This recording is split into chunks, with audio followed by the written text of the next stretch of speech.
এই মুহূর্তে ঢাকার টেকনিক্যাল মোড়ের পাশে একটি ফুয়েল স্টেশনে অবস্থান করছি আমরা।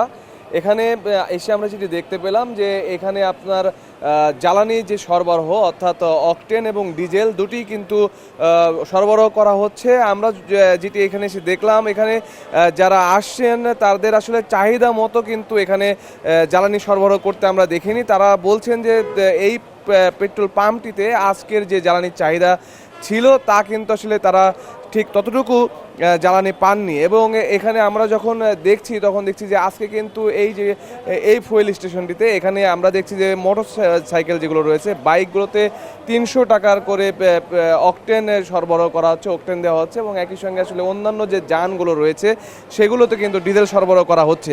তো এখানে এসে আমরা তাদের সঙ্গে কর্তৃপক্ষ যারা আছেন তাদের সঙ্গে কথা বলে জানতে পেরেছি যে আজকে তারা আসলে এখানে তাদের যে চাহিদা ছিল সে চাহিদা অনুযায়ী কিন্তু তারা বলছেন যে অকটেন এবং ডিজেল তারা পাননি, যে কারণে আসলে তাদেরকে সীমিত আকারেই আসলে এগুলো সরবরাহ করতে হচ্ছে। একটু আপনার সঙ্গে কথা বলি আমরা যে আপনাদের এখানে আজকে কি পর্যাপ্ত পরিমাণ অকটেন বা ডিজেল পেয়েছেন কিনা? না, আমাদের আজকে 5 দিন পরে অকটেন দিছে আপনাদের, আর ডিজেল দিচ্ছে 9,000 লিটার। আপনাদের যে ধরনের যেরকম তেলের দরকার ছিল তেল দেয় নাই। আপনাদের প্রতিদিন কত লিটার ডিজেলের দরকার হয়? এখন 25,000 লিটার তেলের দরকার হয়। এমনিতে সংকটের আগে 20,000 লিটার তেল সেল হয়েছে, এখন তো আরও বেশি 30,000 লিটার তেল সেল হইতে আছে, কিন্তু আমাদেরকে ডিপুতে কোনো তেল দিতেছে না। অন্যান্য পাম্পে তো তেল কমিয়ে দিচ্ছে, আমরা এই জন্য এই পাম্পে অনেক ভিড় থাকে সবসময়। আচ্ছা, এখানে আরেকটা জিনিস আমরা দেখছি যে আপনারা 300 টাকার করে অকটেন দিচ্ছেন, এটা কেন? এটা সবারে দেওয়ার জন্য আর কি, সবাই যে পাইতে পারে এই জন্য 300 টাকা করে দিতেছি। সবাই যদি টাঙ্কি ফুল করে দেয় তাহলে তো অন্য মানুষ তেল পাবে না, এই জন্য একটু সবাই যে পাইতে পারে এই জন্য 300 টাকা করে দিতেছি।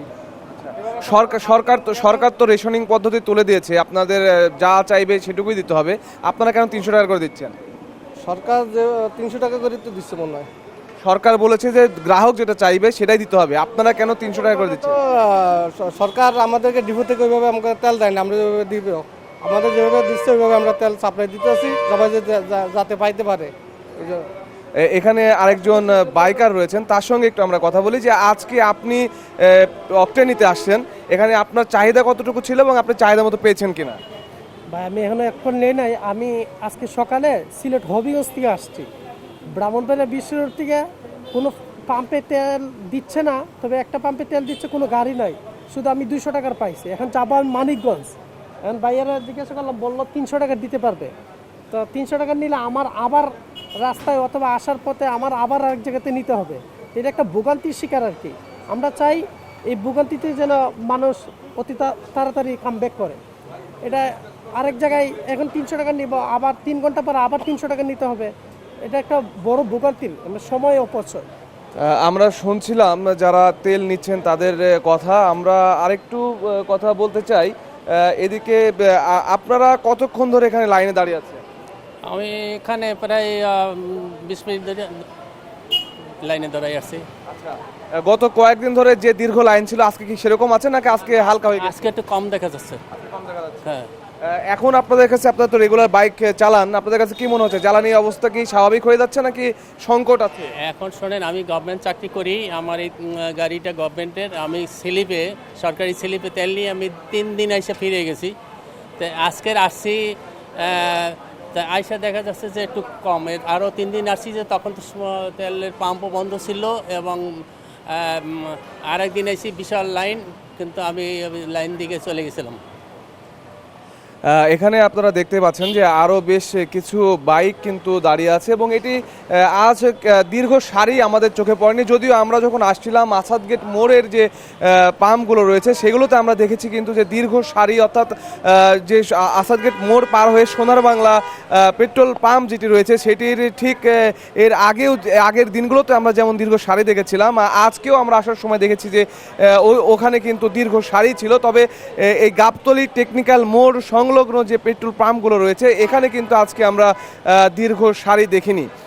এর বাইরে আমরা এখানে দেখছি যে এই পাম্পটিতে আমরা যেখানে দাঁড়িয়ে আছি এখানে কিন্তু কর্তৃপক্ষ আমাদের জানিয়েছেন যে তাদের সঙ্গে সরকারের বিভিন্ন প্রতিষ্ঠান এখান থেকে জ্বালানি নেন, ফলে আসলে তাদের একটি নির্দিষ্ট চাহিদা থাকে, কারণ এখানে হাসপাতাল সহ অন্যান্য সরকারি গুরুত্বপূর্ণ প্রতিষ্ঠান, মন্ত্রণালয়, অধিদপ্তর এবং এই প্রতিষ্ঠানগুলোর গাড়িগুলো এখান থেকে জ্বালানি সরবরাহ করে, ফলে তাদের একটি নির্দিষ্ট চাহিদা কিন্তু থাকে যে গ্রাহকগুলো তারা এখানকার নিয়মিত গ্রাহক, ফলে তাদের যে চাহিদা সেই চাহিদাগুলো পূরণ করতে অনেক সময় এখন তাদের হিমশিম খেতে হচ্ছে। এবং তারা বলছেন যে তাদের রেগুলার যে ডিমান্ড থাকে সেই রেগুলার ডিমান্ডটা তারা পূরণ করতে পারছেন না। অনেক ক্ষেত্রে এটিও বলছেন যে আসলে মানুষের চাহিদা কিন্তু বেড়ে গেছে। অর্থাৎ আপনারা যখন কথা শুনছিলাম তখন বলছিলেন যে রেগুলার আগে যেখানে তাদের 20,000 লিটার ডিজেলের দরকার ছিল এখন সেটি হয়ে গেছে 25,000 লিটার, অর্থাৎ একটা প্যানিক বাইং যে ব্যাপারটি সেটি কিন্তু আমরা দেখতে পাচ্ছি। আপনারা কতক্ষণ ধরে এখানে দাঁড়িয়ে আছেন? প্রায় আধা ঘন্টা, কেউ 1 ঘন্টা, আমি আধা ঘন্টা। আচ্ছা, আপনার চাওয়া কতটুকু এবং চাওয়া অনুযায়ী আপনি পাচ্ছেন কিনা? আসলে চাওয়া তো আমাদের অনেক, কিন্তু 20 লিটার করে দিচ্ছে আর কি। এই 20 লিটারে আপনি চলতে পারবেন? 20 লিটারে হ্যাঁ 2-1 দিন চলা যাবে, 2-1 দিন চলা যাবে 20 লিটারে। সরকার 167 কোটি টাকা দৈনিক ভর্তুকি দিয়ে পেপার পত্রিকা দেখলাম, কিন্তু এতে তো আমরা পর্যাপ্ত পরিমাণ তেল পাবার কথা, কিন্তু আমরা পাচ্ছি না।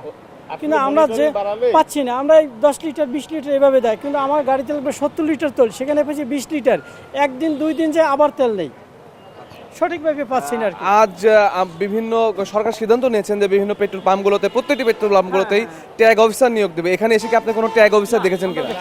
দেখি নাই, আমরা টাকা পয়সা আমরা পাইনি, দেখি নাই। তো আমরা আমার মনে হয় মনিটরিং যদি একটু বাড়ায় ক্রাইসিসটা কমবে। মনিটরিং বাড়ালে, এত ভর্তুকি দেওয়া ঠিকমতো তেল মনিটরিং বাড়ানো দরকার, সেটা হচ্ছে বড় কথা। আমরা কিন্তু যারা এখানে জ্বালানি নিচ্ছেন তাদের সঙ্গে কথা বলছিলাম, তারাও বলছিলেন যে এখানে সরকারের যে মনিটরিংয়ের বিষয়টি সেটিকে গুরুত্ব দেওয়া উচিত, এবং একই সঙ্গে তারা বলছেন যেহেতু সরকারের পক্ষ থেকে বলা হচ্ছে জ্বালানি সংকট নেই, কিন্তু তারা এই ফুয়েল স্টেশনগুলোতে এসে কিন্তু জ্বালানি সংকটের মুখোমুখি হচ্ছেন।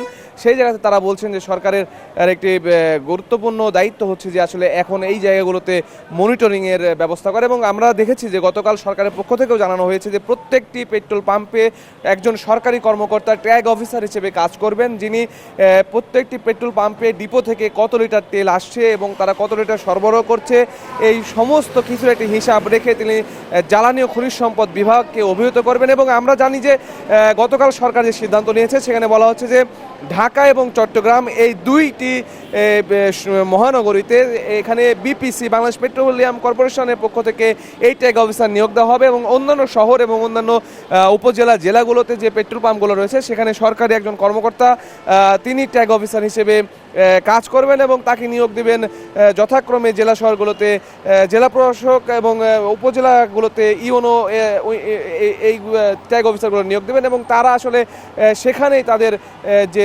কার্য তালিকা যেটি দেখছেন সেটি আসলে তারা জমা দিবেন, এমনটি ট্যাগ অফিসার সম্পর্কে বলা হয়েছে। তবে আজকে আমরা যতগুলো পেট্রোল পাম্পগুলোতে গিয়েছি রাজধানীর যে সেখানে কিন্তু আমরা যে ট্যাগ অফিসার দেখিনি, এবং এখানে যারা কর্তৃপক্ষ রয়েছেন তারাও বলছেন যে তারাও ট্যাগ অফিসারকে দেখেননি। আমরা এখানে জ্বালানি সরবরাহ করছি, তার সঙ্গে একটু কথা বলি। আপনি কি এখানে কাজ করছেন? আজকে ডিজেলের সংকট আছে কিনা? আজকে তো ডিজেলের সংকট আছে এখনো। আমরা তেল এখন আসছে মাত্র 4,500 তেল আছে। এই আপনাদের প্রতিদিন কত লিটার সাপ্লাই দেন? আমাকে তো ওইটা কতটুকু সাপ্লাই দেয় এটা ভিতরে ক্যাশে জানে, আমরা তো বাইরে ডিসপোজারে কাজ করি। তো এখানে আপনাদের যারা ড্রাইভার আছেন, গাড়ি নিয়ে আসছেন, তারা যতটুকু চাচ্ছে আপনারা কি ততটুকু দিতে পারছেন? মনে করেন যে যারা এখানে আমাকে কিছু গাড়ি আছে, আমাকে এখানে কাউন্টার আছে, হেরা আছে, যারা বাইরের থেকে আসে কোনোদিন আমাদের এখানে আসে না, ওই করে 20-30 টাকা করে আমরা দিতেছি। হয়তো তারা টাঙ্কি ফুল চায়, ওইকে তো আমরা এই মুহূর্তে দিতে পারতেছি না। আর আপনাদের রেগুলার গাড়িগুলো? আমাকে রেগুলার তো ওদেরকে যারা 50 লিটার দিত এগুলো 10 লিটার কমা দিই, যারা 70 লিটার নিত এগুলো 50 লিটার দিই, এভাবে দিতেছি, কমে দিতেছি। অর্থাৎ তাদের যে চাহিদা সম্পূর্ণ চাহিদা মেটাতে পারছেন না। চাহিদা আমাদের পক্ষে এরকম মতো সম্ভব হচ্ছে না। তো আমরা আসলে এখানে যারা কাজ করছেন তাদের সঙ্গেও কথা বলছি, এবং আপনারা এর আগেও শুনলেন যারা এখানে তেল নিচ্ছেন তাদের সঙ্গেও কিন্তু আমরা কথা বলছি এবং সব মিলিয়ে যে অবস্থা তৈরি হয়েছে এখানে আসলে আমরাও দেখছি যে গাড়ির সারি কিন্তু দীর্ঘ হচ্ছে এবং এর আগে আমি যেটি বলছিলাম যে আসাদ গেট এরিয়ায় যে পেট্রোল পাম্পগুলো রয়েছে সেগুলোতেও কিন্তু আসলে সবগুলো চলছে না, একটি পেট্রোল পাম্পে আসলে দীর্ঘ সারি আমরা দেখতে পেয়েছি। এর বাইরে আমরা দেখছি যে অন্যান্য গাবতলীর যে পেট্রোল পাম্পগুলো রয়েছে সেগুলোও আসলে সবগুলো এই মুহূর্তেতে জ্বালানি সরবরাহ করছে না, কিছু কিছু জায়গায় সরবরাহ করা হচ্ছে। এবং আমরা এর আগে আরেকটি ফুয়েল স্টেশনে গিয়েছিলাম, সেখানে তারা বলছিলেন যে তাদের কাছে গত 26 তারিখের পরে আর কোনো অকটেন আসেনি এবং আজকে তারা বন্ধ রেখেছেন ওই ফুয়েল স্টেশনগুলো। আমাদেরকে এটি জানিয়েছেন। তো এখানে একজন এই ফুয়েল স্টেশনের ম্যানেজার রয়েছেন, তার সঙ্গে আমরা একটু কথা বলি যে আপনার ফুয়েল স্টেশনে পাম্পে আজকে যে সরবরাহ পেয়েছেন জ্বালানির ডিজেল এবং অকটেন সেটি যথেষ্ট কিনা এবং এটি দ্বারা আপনি কয়দিন সরবরাহ চালিয়ে যেতে পারবেন? কয়দিন মানে আমাদের তো রেশনিং সিস্টেম, প্রতিদিনই ডিপো থেকে তেল দিচ্ছে, কিন্তু আমাদের চাহিদা মতো না। আমাদের যে চাহিদা তার থেকেও কাস্টমারের চাহিদা বেশি। এখন এই তেল দিয়ে যে কয়দিন আমি চলতে পারবো এটা কিন্তু আমি বলতে পারবো না। এখন কাস্টমারের আগে ডিমান্ড ছিল 200 টাকা 300 টাকা মোটরসাইকেল, প্রাইভেট কার 500 টাকা 1000 সর্বোচ্চ 2000, সেখানে সব গাড়ি টাঙ্কি ফুল। এখন এই তেল আমি যা আজকে পাইছি এটা যে যথেষ্ট, এটা কিন্তু আমি বলতে পারছি। আজকের সারাদিন আপনার চলার মতো তেল আছে কি? তেল আছে, আজকে চলার মতো তেল আছে। আজকে যেভাবে আমাদের তেল আছে, যেভাবে দিচ্ছে তাতে ইনশাল্লাহ চলবে, অসুবিধা হওয়ার কথা না। আপনি যেটি বলছেন যে আপনার 300 টাকা বা একটা লিমিটেড রেশনিং পদ্ধতিতে আপনারা সরবরাহ করছেন এবং আপনারা সেভাবে পাচ্ছেন ডিপো থেকে।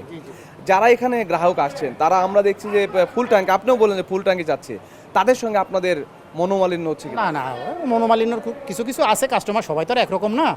2-1 হয়তো তর্কে জড়াচ্ছে, তাদেরকে আমরা সান্ত্বনা দিচ্ছি যে আপনি তো প্রতিদিনই তেল পাচ্ছেন, একদিন তো আর টাঙ্কি ফুল করার দরকার নেই। যেহেতু রেশনিং সিস্টেম প্রতিদিন তেল আসছে, আপনি একটু কষ্ট করে প্রতিদিনই আসেন। তো বেশিরভাগ কাস্টমারই তারা কিছু বলে না, কিন্তু 2-1 বলছে যে না, দীর্ঘ লাইনে থাকতে হয়, আমাকে ফুল করে দিতে হবে। কাস্টমারের তো চাহিদার শেষ নেই, কিন্তু আমাদেরকে ম্যানেজ করে চলতে হচ্ছে। যেহেতু কাস্টমারের সাথে তো আমরা দুর্ব্যবহার করতে পারবো না, সেই কারণে কাস্টমার ইজ আওয়ার মাস্টার্স, সেই কারণে তো আমাদের কিছু বলার নেই। Thank you. আমরা এখানে এই ফুয়েল স্টেশনের যিনি ম্যানেজার তার সঙ্গে কথা বলছিলাম, তিনিও জানালেন যে তার এই ফুয়েল স্টেশনের কি পরিস্থিতি রয়েছে। সব মিলিয়ে আসলে আমরা এখন পর্যন্ত যতগুলো পেট্রোল পাম্প ঘুরেছি সেখানে আমরা দেখেছি যে অনেকগুলো পেট্রোল পাম্প কিন্তু আজকের দিনে তেল সরবরাহ করতে পারছে না এবং কিছু কিছু জায়গায় তেল সরবরাহ হচ্ছে, অর্থাৎ আমরা যে পাম্পটিতে দাঁড়িয়ে আছি এখানেও তেল সরবরাহ হচ্ছে, তবে সেটাও রেশনিং পদ্ধতিতে হচ্ছে। ফলে আজকে গ্রাহকের চাপ অন্যান্য দিনের তুলনায় অনেকটাই কম এবং একই সঙ্গে জ্বালানি সরবরাহ হচ্ছে। তবে আমরা এখানে এসে কিন্তু ট্যাগ অফিসারের উপস্থিতি দেখিনি এবং এখানে যারা ক্রেতা রয়েছেন তারাও বলছিলেন যে সরকারের মনিটরিংটা অনেক বেশি বাড়ানো দরকার। এই সব মিলিয়েই এই ছিল এখনকার মতো আমাদের কাছে জ্বালানি তেল সরবরাহের সংবাদ। এরপরে পরবর্তী সংবাদ জানতে আমাদের সঙ্গেই যুক্ত থাকুন।